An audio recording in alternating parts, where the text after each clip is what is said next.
You are not a programmer. आपको programmer नहीं बनना है, आपको प्रोग्रामिंग नहीं करनी है, उतना डीप कंप्यूटर नहीं पढ़ना है आपको, ठीक है। माना कि जेकेएसएसबी डीप क्वेश्चंस पूछ रही है, लेकिन you don't have to study like a computer pro या लाइक अ कंप्यूटर प्रोग्रामर, ठीक है। जो मैं अब ऐसा नहीं है कि आपने कॉपी रखी है सामने और आप कर रहे हो, मुंह खुला है, आपको नींद आ रही है, दिमाग पता नहीं कहां है, तो भाई वो एक्टिव रिकॉल नहीं होती है, वो रिवीजन नहीं होती, वो तरीका नहीं होता है।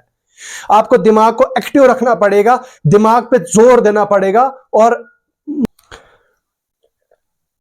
दोस्तों जेकेएसएसबी के जो गवर्नमेंट जॉब एग्जाम्स हैं, कॉम्पिटिटिव एग्जाम्स की दुनिया में अगर आप पहली बार इंटर हुए हैं और आपका JKSSB finance accounts assistant exam पहला एग्जाम है, यानी कि अगर आपने साल 2022 के बाद आपने ग्रेजुएट हुए हैं, 21 के बाद, 21-22 के बाद से लेकर 26 तक, तो 25 तक आप जब भी आप ग्रेजुएट हुए हैं, तो आपके लिए ये वीडियो काफी ज्यादा स्पेशल होने जा रहा है बेटा, क्योंकि आज की इस वीडियो में आपको ऐसी ऐसी चीजें, ऐसे ऐसे मसाले आपको दिए जाएंगे, जो मसाले आपके एग्जाम में आपकी काफी ज्यादा हेल्प करने जा रहे हैं, जो आपके एग्जाम में, आपकी तैयारी में आपको काफी ज्यादा नेक्स्ट लेवल तक लेके जाएंगे।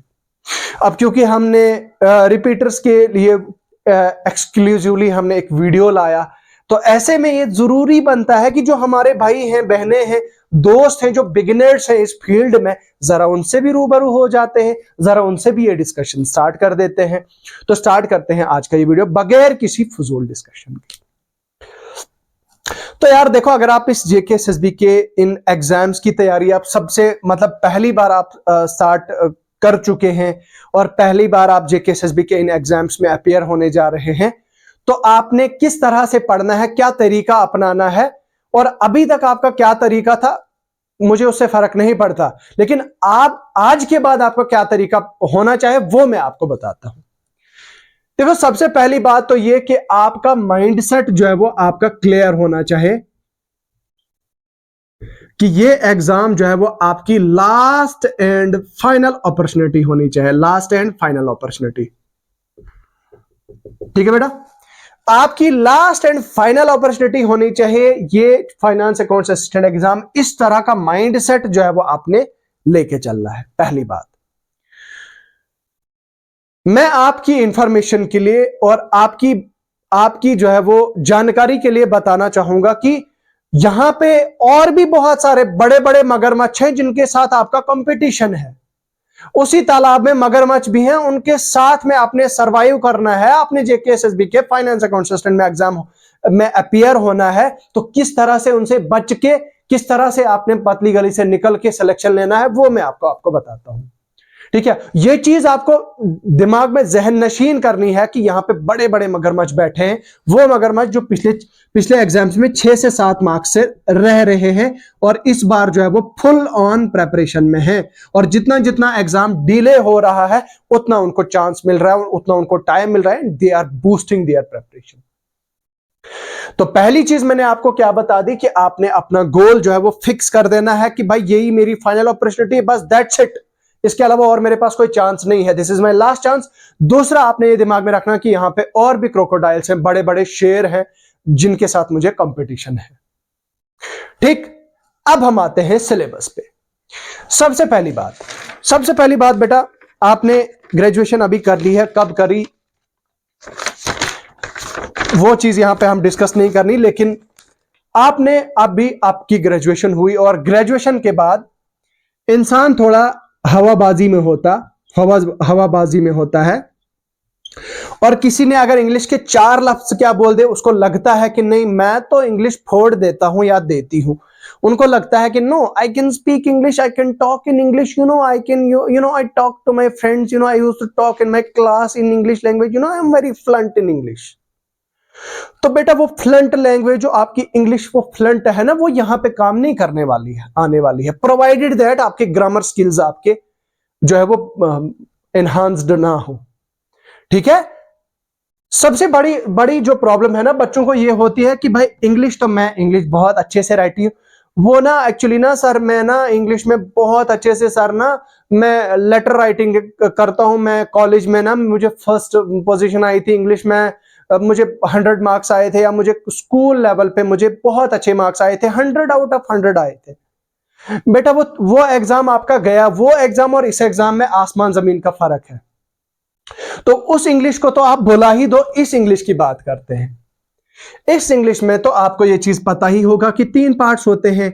एक होता है आपका कॉम्प्रीहेंशन, यानी कि जिसमें पैसेजेस आते हैं और पैसेजेस में आपके क्वेश्चंस आते हैं, पैसेजेस में फिर आपके एमसीक्यूज आते हैं।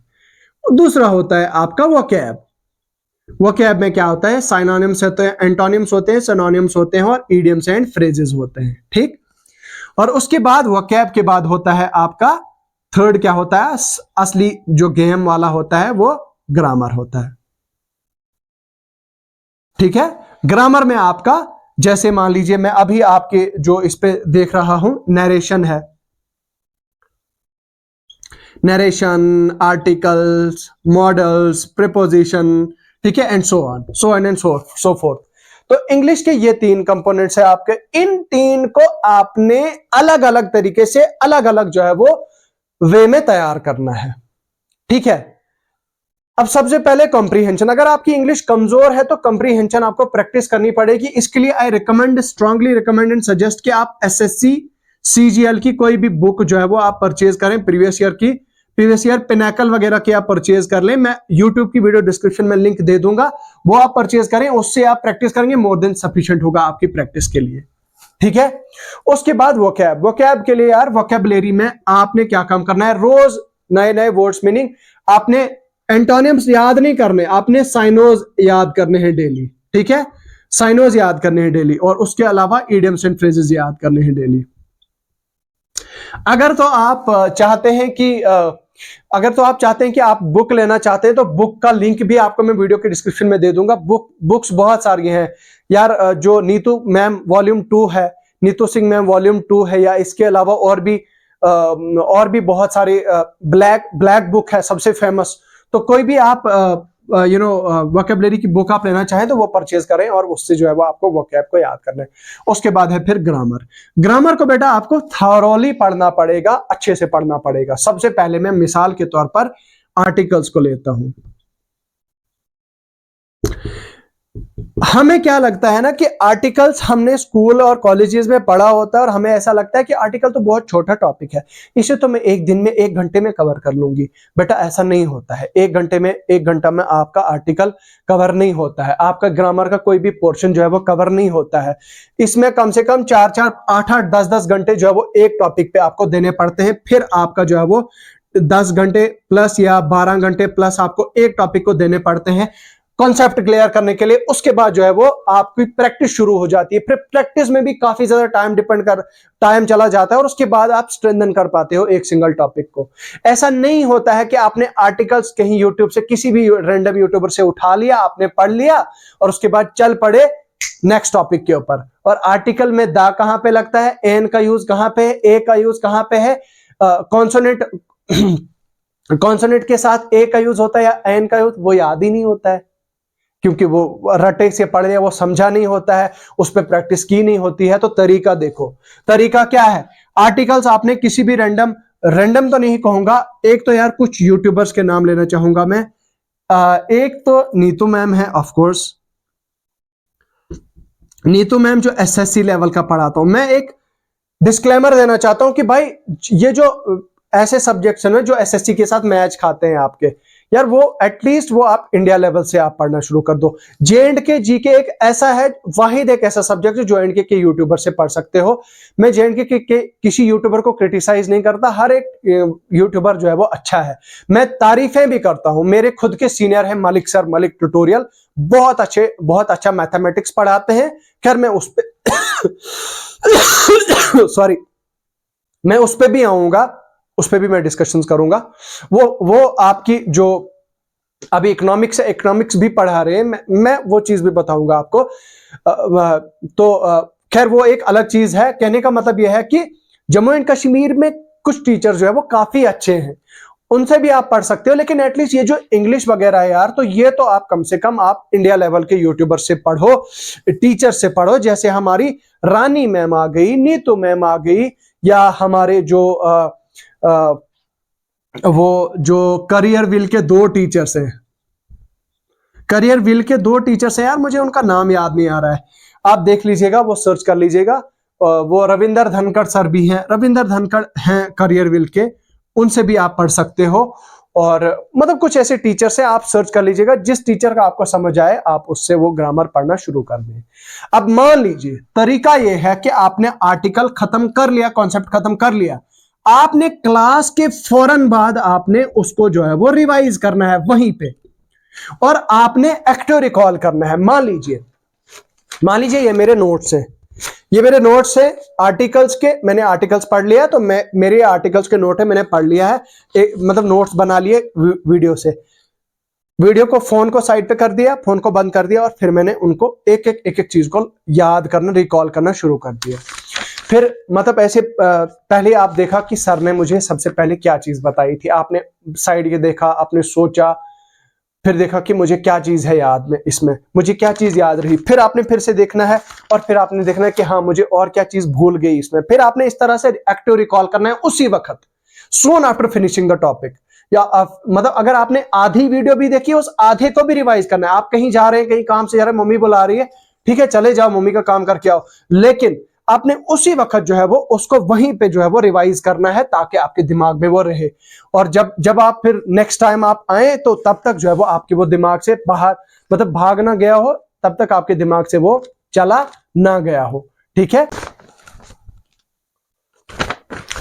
तो आपने आर्टिकल टॉपिक वहीं पे रिवाइज कर दिया, मान लो फिर आपका खत्म हो गया सिलेबस, मतलब ये टॉपिक आपने खत्म कर लिया, और टॉपिक खत्म करने के बाद आपने पूरे टॉपिक को जो है वो रिवाइज कर लिया। अब ऐसा नहीं है कि आपने कॉपी रखी है सामने और आप कर रहे हो, मुंह खुला है, आपको नींद आ रही है, दिमाग पता नहीं कहां है, तो भाई वो एक्टिव रिकॉल नहीं होती है, वो रिवीजन नहीं होती, वो तरीका नहीं होता है। आपको दिमाग को एक्टिव रखना पड़ेगा, दिमाग पे जोर देना पड़ेगा, और मतलब अलर्ट एक्टिव रहना पड़ेगा और सीखना पड़ेगा। ऐसा नहीं है कि रिवाइज किए जा रहे हैं, हाँ मुंह खुला है और पता नहीं क्या पढ़े जा रहे, that is not the way, ठीक है। तो आई होप आप मेरी बात समझ पा रहे होंगे। तो आपने क्या काम किया, टॉपिक खत्म किया, टॉपिक खत्म करने के बाद उसको रिवाइज किया 2-3 बार, और फिर आपने, हो सकता है अगर उस टीचर ने वहां पे एमसीक्यूज की प्रैक्टिस कराई होगी, उसी टीचर से आप एमसीक्यूज निकालें। वो टीचर एक क्वेश्चन लिखता है, वो बोलेगा कि फाइंड द एरर, या फिर मुझे बताओ इस आर्टिकल में क्या लगेगा, इस जगह ए लगेगा, ए लगेगा, दा लगेगा। आपने उस पर फिर दिमाग पे जोर लगना है कि हाँ सर ने क्या कहा था, कि माउंटेन्स के साथ दा लगता है, एन लगता है, यूनिवर्स के साथ एन लगता है, दा लगता है, ए लगता है, क्या लगता है, क्लासरूम के साथ क्या लगता है, प्रॉपर नोन के साथ क्या लगता है। अपने दिमाग पे जोर देना, फिर आंसर करना है, फिर देखना है टीचर ने आपको सही बताया, टीचर बोलेगा कि आंसर ये था, फिर आपने ये सोचना ओहो अच्छा ये था, फिर आपने फिर से अपने नोट्स को देखा, अच्छा तो मैं यहाँ पे इसलिए गलत हुआ क्योंकि मुझे ये याद नहीं था। जब आप अपने दिमाग को बार बार एक्टिवली आप जो है वो फोर्स करते रहोगे, जोर डालते रहोगे, तब तक आपका माइंड ट्रेन नहीं होगा। भाई ये दिमाग जो है वो बहुत खतरनाक चीज है, जब तक आप इसको ट्रेन नहीं करोगे ना, जब तक आप इस पे जोर नहीं दोगे, तब तक ये चलेगा नहीं, तब तक इसको नहीं, तो फिर ऐसे सड़ा का सड़ा और जंग का जंग, मतलब वो जो रस्ट है ना, वो रस्ट की रस्ट उसको वहीं पे रहेगी।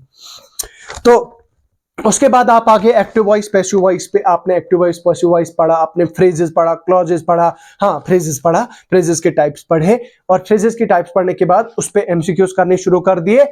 अब मान लो एक टॉपिक आपका मान लो खत्म हो गया, जैसे मैंने कहा आर्टिकल्स, तो भाई उठाओ ना जेकेएसएसबी के प्रीवियस क्वेश्चन, और फिर देखो fill in the blank with suitable article. JKSSB के जितने भी अभी लेटेस्ट एग्जाम हुए हैं या प्रीवियस ईयर एग्जाम्स हुए हैं, उनमें जेकेएसएसबी ने देखो क्या पूछा है, फिर आप उस क्वेश्चन को देखो, आप स्कैन करो या एआई का यूज करके या गूगल पे सर्च करो उन क्वेश्चंस को कि भाई क्या आप सही थे या गलत थे, उनको आपने देखना। अगर आप गलत थे उन क्वेश्चंस को जो है वो आपने अपनी कॉपी पे लिख देना है। तो आई होप आपको मेरी बात बहुत अच्छे से समझ आ चुकी होगी। उसके बाद आपने क्या काम करना है, इंग्लिश के लिए आपका ये तरीका हो गया, ठीक है। स्टैटिस्टिक्स के लिए, इंग्लिश के लिए आपने कॉम्प्रिहेंशन के लिए अलग से टाइम दिया, वोकैब के लिए अलग से टाइम दे दिया आधा 1 घंटा, और ग्रामर के लिए आपने अलग से टाइम दिया। उसके बाद आते हैं फिर आपके स्टैटिस्टिक्स पे, स्टैटिस्टिक्स पे मेरे भाई, अगर आपको ऑल इंडिया लेवल का काफी अच्छा, बहुत सारे अच्छे पीडब्ल्यू वालों ने पढ़ाया है, एनसीईआरटी बेस्ड, मेरे हिसाब से तो अभी सबसे, अगर कोई सबसे ज्यादा और सबसे बेस्ट जो है वो प्रोवाइड कर पा रहा है, वो पीडब्ल्यू वाले पढ़ा रहे हैं। इसका मतलब उन्होंने एनसीईआरटी बेस्ड पढ़ाया है, या मैग्नेट ब्रेन्स भी अच्छा है, या इसी तरह से और भी बहुत सारे जो है वो प्लेटफॉर्म से, एजुकेशनल प्लेटफॉर्म से जो काफी अच्छा पढ़ा रहे हैं। अनअकैडमी है, अनअकैडमी वाले भी काफी अच्छा पढ़ा रहे हैं, या अडा 247 वाले भी उन्होंने ये टॉपिक्स कराए हैं, सीए वाला वगैरह वगैरह इस तरह का जो है उन्होंने कवर कराया, उनसे आप पढ़े। तो जो मैंने स्ट्रेटेजी इसमें बताई, जैसे अब मैं मान लो स्टैटिस्टिक्स का बताता हूं। स्टैटिस्टिक्स में आपका मान लो थ्योरी ऑफ प्रोबेबिलिटी है, फॉर एग्जांपल एक टॉपिक है आपका थ्योरी ऑफ प्रोबेबिलिटी।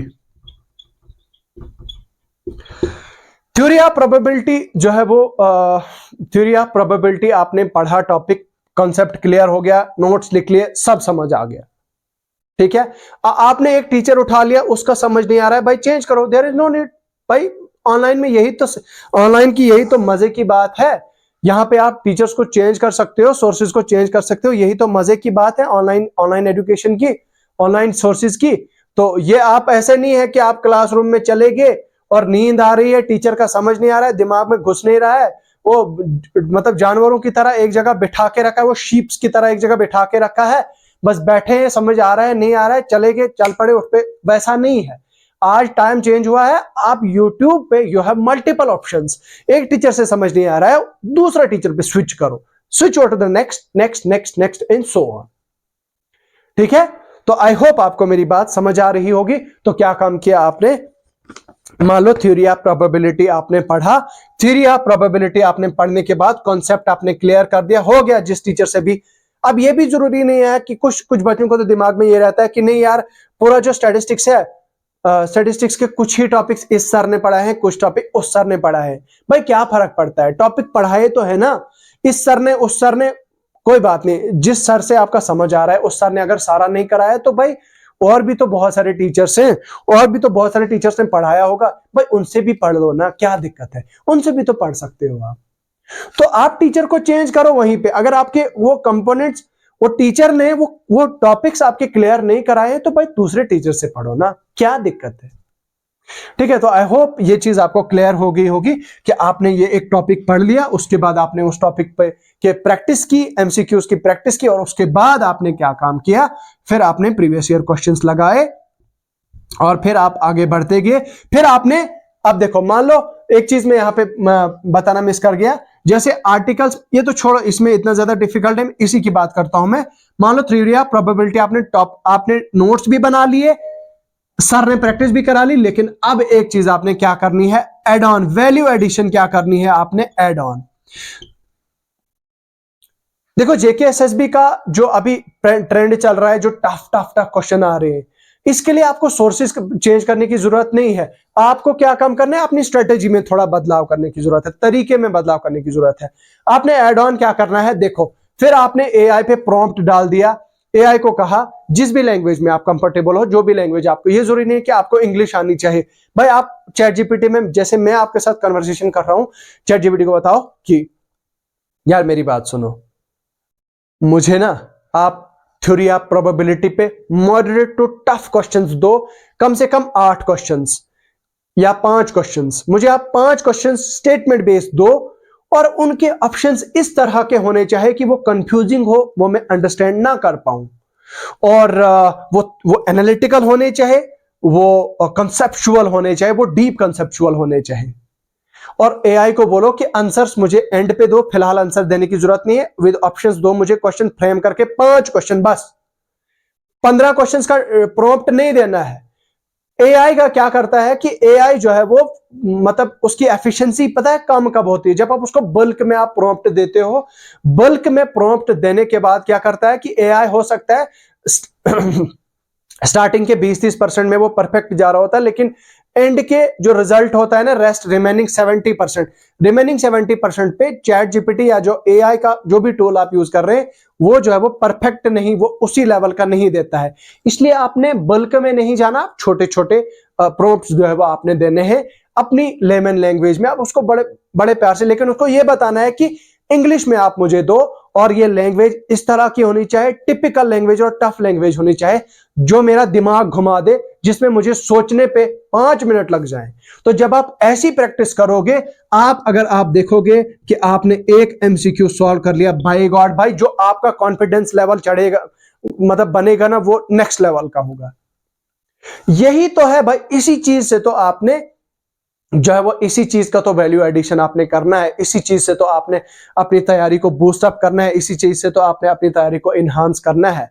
यही तो एक वाहिद तरीका जिससे आपने अपनी तैयारी पे जो है वो काम करना है। ठीक है, तो आई होप मेरी बात आप समझ पा रहे होंगे कि जो है वो आपने क्या किस तरह का तरीका जो है वो लगाना है। उसके बाद मान लो मैं कंप्यूटर की बात करता हूं, कंप्यूटर की बात करता हूं। कंप्यूटर आपके सिलेबस में है, फाइनेंस अकाउंट्स असिस्टेंट के सिलेबस में है 10 मार्क्स का। तो कंप्यूटर का जो है वो मान लो फॉर एग्जांपल है आपका input and outputs, input and output, ठीक है, आउटपुट डिवाइसेस। लेट मी रब द बोर्ड, लेट मी रब द बोर्ड। इसको थोड़ा सा मिटा देते हैं ताकि आपको दिखाई दे और आप मजे से समझ पाए। ठीक है, तो आपने कंप्यूटर सेक्शन के लिए क्या काम करना है, आपने कंप्यूटर सेक्शन के लिए आपने मान लो इनपुट या इनपुट एंड आउटपुट डिवाइसेस, जो भी आपका प्राइमरी सोर्स है, चाहे अरिहंत है या जो यूट्यूब है, किसी से भी आपने पढ़ा है। अगर मुझसे आप सोर्स पूछोगे तो मैं ये बताऊंगा कि आपके अरुण अरोड़ा सर हैं या कुछ अरोड़ा एडुकेटर, अरोड़ा सर करके हैं कुछ, उन्होंने काफी अच्छा कंप्यूटर पढ़ाया है। या फिर एक मैम भी हैं, उनका अब एसएससी सीजीएल लेवल का पढ़ाया है उन्होंने, आप उनसे भी एक बार देख सकते हैं, उन्होंने काफी अच्छा जो है वो कंप्यूटर पढ़ाया है। तो इनपुट एंड आउटपुट डिवाइसेस आपने पढ़ लिया, उसके नोट्स बनाए, फिर आपने चैट जीपीटी पे जाना है, उसको बताना है कि भाई मुझे moderate to tough question 10 question, मतलब या 5 क्वेश्चन मुझे आप 5 एमसीक्यू आप दें इनपुट डिवाइसेस पे, इनपुट डिवाइसेस पे, और उसको ये बताओ कि ऐसे क्वेश्चन हो कि जो हिला डाले, पढ़ने वाले को ही हिला डाले और पढ़ने वाले का ही मतलब ना पढ़ने वाला ही सोचने पे मजबूर हो जाए। तो आपने देखा कि इनपुट डिवाइसेस में से चैट जीपीटी ने आपको 1 question, 2 question, 3 question, 4 question, 5 question दिए। 5 में से आप देखोगे कि आपके 3 क्वेश्चन तो ठीक हो गए, लेकिन चौथा और 5वां आपका नहीं आता था। वो जो नहीं आते थे, क्वेश्चन नंबर 4, वो जो लैंग्वेज टफ पूछी थी एआई ने आपसे, आपने एआई को बोला कि यार ये थोड़ा सा एक्सप्लेन करो, आपने इसमें क्या चीज एक्सप्लेन की। या फिर हो सकता है कि कोई नई चीज आपको एआई ने पूछी होगी, उस नई चीज को आपने क्या काम करना है, अपने नोट्स में ऐड ऑन करना है। भाई यहां पे कंप्यूटर का कंपोनेंट देख के तो बच्चे डर ही जाते हैं, बच्चों को बहुत डराया जा रहा है।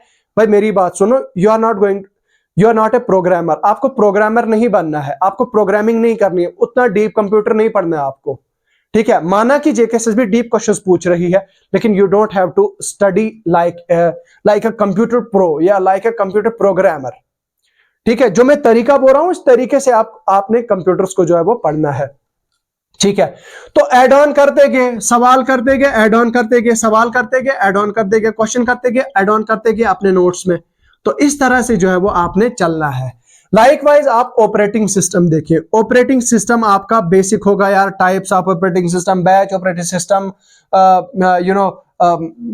फाइल मैनेजमेंट क्या है, प्रोसेस मैनेजमेंट क्या है, ये क्या है, वो क्या है।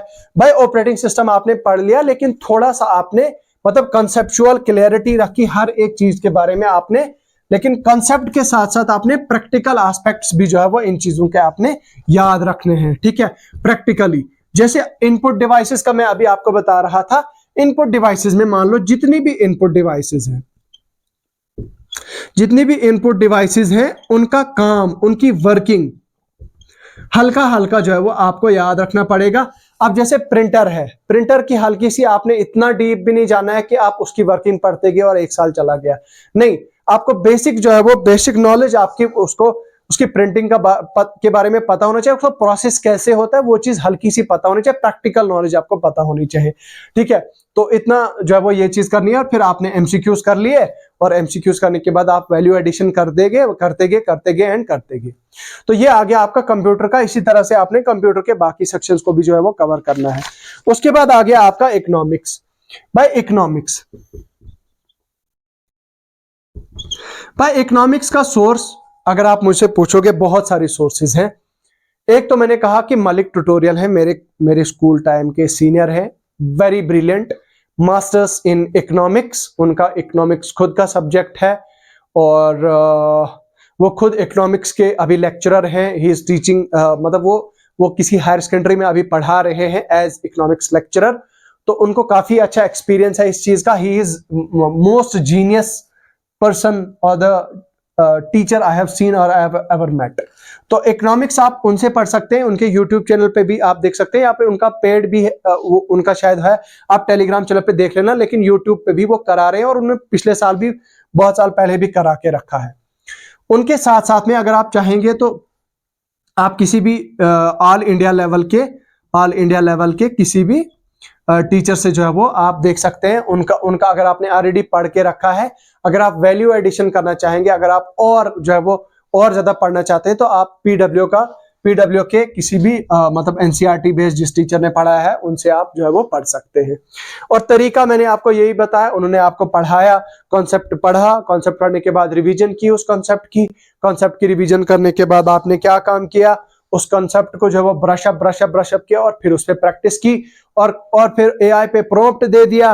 और फिर अगर एआई ने कोई क्वेश्चन मतलब कोई क्वेश्चन ऐसा दे दिया कि जो है वो कोई क्वेश्चन ऐसा दे दिया जो आपको नहीं आता था, तो आपने क्या काम किया, आपने वैल्यू एडिशन कर दी, अपने नोट्स में, अपने जो है वो अपनी कॉपी पे आपने वैल्यू एडिशन कर दी। लाइकवाइज फिर इकोनॉमिक्स के बाद जो है वो आपके, मैं जीएस पे आता हूँ, ठीक है, जनरल स्टडीज। जरा मैं यहाँ पे एक बार जनरल स्टडीज का एक बार बताता हूं मैं। जनरल स्टडीज, अकाउंटिंग, उसके बाद आपका इंग्लिश तो हमने ऑलरेडी डिस्कस कर लिया है, और आपका स्टैटिस्टिक्स है, स्टैटिस्टिक्स भी हमने डिस्कस कर लिया। उसके बाद है मैथ्स है आपका, देन आपका इकोनॉमिक्स जो हमने ऑलरेडी डिस्कस कर लिया। उसके बाद साइंस आ गया, उसके बाद आ गया आपका कंप्यूटर जो हमने ऑलरेडी डिस्कस कर लिया। और बस इतने कंपोनेंट हैं आपके। और उसके बाद चलो इंग्लिश का भी लिख ही लेते हैं, ठीक है। तो ये सारे कंपोनेंट, इंग्लिश का हमने ऑलरेडी डिस्कस कर लिया, कंप्यूटर का हमने ऑलरेडी डिस्कस किया, इकोनॉमिक्स का हमने ऑलरेडी डिस्कस, स्टडीज का इसका भी हमने ऑलरेडी कर दिया। और अकाउंटिंग का जो है वो सोर्स, तो मुझे लगता है सोर्स में ऐसा दिक्कत नहीं होनी चाहिए, लेकिन मेरा मकसद ये था स्ट्रेटेजी और तरीका क्या होना चाहिए आपका पढ़ने का। तो अकाउंटिंग जो है वो जिस भी सोर्स से आप पढ़ रहे हैं, तो तरीका आपको मैंने यही बताया जो टॉपिक पढ़ा। हालांकि स्टैटिस्टिक्स पे मैंने हल्का सा स्टार्टिंग में बताया था कि कैसे तरीका क्या है पढ़ने का। उसके बाद आपका मैथ्स आपने कहां से पढ़ना है, कैसे पढ़ना है। एक और यहाँ पे वार्निंग देना चाहता हूं, बहुत सारे लोगों को यह लगता है कि मैथ्स का कंपोनेंट छोड़ने के बाद, मैथ्स को कंप्लीटली अबंडन करने से क्या होगा कि हमारे वो क्या ही होगा, 10 मार्क्स कम होंगे। भाई फिर जब क्वेश्चन पेपर टफ होता है, बाकी कंपोनेंट्स में से 5-5, 6-6, 4-4, 3-3 मार्क्स जो आपके छूट रहे होते हैं, वो फिर जब मतलब वो टोटल जो सम अप हो जाता है ना, फिर वहां पे दिमाग खराब हो जाता है। इतने क्वेश्चन जो है वो आपके कम हो जाते हैं और फिर आपका स्कोर जो है वो काफी ज्यादा डाउन चला जाता है। तो भाई किसी एक कंपोनेंट को टोटली आप स्किप करना तो बिल्कुल भी आप सोच नहीं सकते हो, ठीक है। Mathematics is one of the component जिसको अगर आप अच्छे से होल हार्टेडली पढ़ते हो तो मतलब आपकी प्रोबेबिलिटी हाई होती है, मतलब 99% हाई होती है। अगर आपने अच्छे से कॉन्सेप्ट्स आपके क्लियर हैं तो आप जो है वो मैथमेटिक्स में आप अच्छा स्कोर कर पाते हो, प्रोवाइडेड दैट मतलब जीएस के कंपैरिजन में, जीएस में भाई physical and political divisions of India है, पता नहीं है क्या कहां से क्या चीज क्या पूछ लेगा, कोई पता नहीं। तो इस चीज का जो है वो आपने काफी ज्यादा जो है वो गौर फिक्र करना है और ध्यान रखना है कि भाई ऐसा ना हो कि ऐसे आपने इंटरेस्टिंग सब्जेक्ट्स को छोड़ दिया और फिर आपने, अब अगर आप मुझे पूछोगे कि मैथ्स कहां से पढ़ना है, मैथ्स अगेन आपके इसमें कुछ टॉपिक्स हैं, linear and compound, simple interest, compound interest, ये जो एप्टीट्यूड के कुछ क्वेश्चन, मतलब एक आ गया लीनियर इक्वेशन विद 2 वेरिएबल, ये आपने एनसीईआरटी बेस्ड पढ़ना है। पहली बात तो आपने मैथ्स का क्या काम करना है कि एनसीईआरटी के जो मैथ्स बुक है ना, जो 11th का है, 11th का और 12th का, उनमें से जो जो टॉपिक आपके मैच करते हैं वो एनसीईआरटी बेस्ड आप अपने मतलब जो भी जिन्होंने सीबीएसई लेवल का पढ़ाया है ऑल इंडिया लेवल टीचर से, उनसे आप पढ़ें। हालांकि कुछ बच्चे अब ये बोलेंगे कि ये क्या बता रहे हो, हमने बोर्ड एग्जाम के लिए थोड़ी प्रिपेयर करना है। भाई एनसीईआरटी आपको पढ़नी पड़ेगी, एनसीईआरटी आपको रटनी पड़ेगी, ये बात आप मेरी नोट करके रख लो। जेकेएसएसबी ने बहुत सारे एग्जाम्स में एनसीईआरटी बेस्ड क्वेश्चंस पूछे हैं, तो इसका जो है वो आपने यूज करना पड़ेगा, आपको यूज आना चाहिए और आना करना पड़ेगा आपको। जैसे मैट्रिसेस एंड डिटर्मिनेंट्स है आपका, मैट्रिसेस एंड डिटर्मिनेंट्स, तो भाई जाओ ना यार, पढ़ो ना यार सीबीएसई लेवल का, आप एनसीईआरटी सारी खत्म कर दो ना। एनसीईआरटी की जितनी भी एक्सरसाइजेज हैं, जितनी भी जो वो मिसलिनियस एक्सरसाइजेज हैं या जितनी भी एग्जांपल्स है यार, उनको खत्म कर दो ना, उनको पढ़ दो ना यार। उसके अलावा आप बाहर से जो है वो फिर बाहर की प्रैक्टिस कर सकते हैं, बाहर का अगर आपको टाइम मिला तो। ठीक है, ये आ गया मैथ्स के बारे में। मैथ्स में और आपको बाहर जाने की जरूरत नहीं है। फिर उसके बाद जनरल साइंस की अगर बात करें, जनरल साइंस की अगर मैं बात करूं तो साइंस में आपने क्या काम करना है, बेसिक आपकी जो एनसीईआरटीज है आपके पास होनी चाहिए। अगर आपको एनसीईआरटीज की समझ नहीं आती तो बहुत सारे टीचर्स ने अच्छे अच्छे से एनसीईआरटी के वो चैप्टर्स पढ़ाए हैं, उन चैप्टर्स उन टीचर्स के सीबीएसई, ये चीज बताना चाहूंगा कि मेजॉरिटी ऑफ द टीचर्स ने जिन्होंने सीबीएसई लेवल के सब्जेक्ट्स पढ़ाए हैं भाई, उन्होंने कॉन्सेप्टल बिल्डिंग जो है वो नेक्स्ट लेवल की कराई है। ठीक है, तो जिन्होंने भी सीबीएसई बेस्ड साइंस पढ़ाया है, लॉज ऑफ मोशन पढ़ाया है, उसके अलावा आपका मेटल्स नॉन मेटल्स पढ़ाया है, केमिकल इक्वेशन एंड रिएक्शंस पढ़ाया है, भाई आप उन सीबीएसई लेवल टीचर से आप इस साइंस को पढ़ें, उन क्वेश्चंस को करें जो सीबीएसई में प्रीवियस ईयर क्वेश्चंस में आए हैं, उनको करें। और उसके अलावा in addition to that AI का यूज करें। जैसे मैंने आपको बोला है, एआई को अपना दोस्त बनाना है, एआई को अपना बेस्ट फ्रेंड और बडी बनाना है, और बडी बना के आपने एआई से प्रॉम्प्ट लेने हैं और फिर प्रॉम्प्ट एआई को देने हैं, लेने नहीं है। और वहीं से आपने जो है वो क्या करना है, आपने एरियाज को स्ट्रॉन्ग करना है। ठीक है, तो आई होप ये चीज आपको क्लियर हो गई होगी। मुझे नहीं लगता है कि इसमें और कुछ जो है वो बताने की जरूरत है, वीडियो काफी लंबी हो चुकी है। आप जो है वो मैं उम्मीद करूंगा कि आप इस वीडियो को ज्यादा से ज्यादा जो है वो शेयर करेंगे अपने दोस्तों के साथ। तो जाने से पहले इस वीडियो को लाइक करें, शेयर करें और कमेंट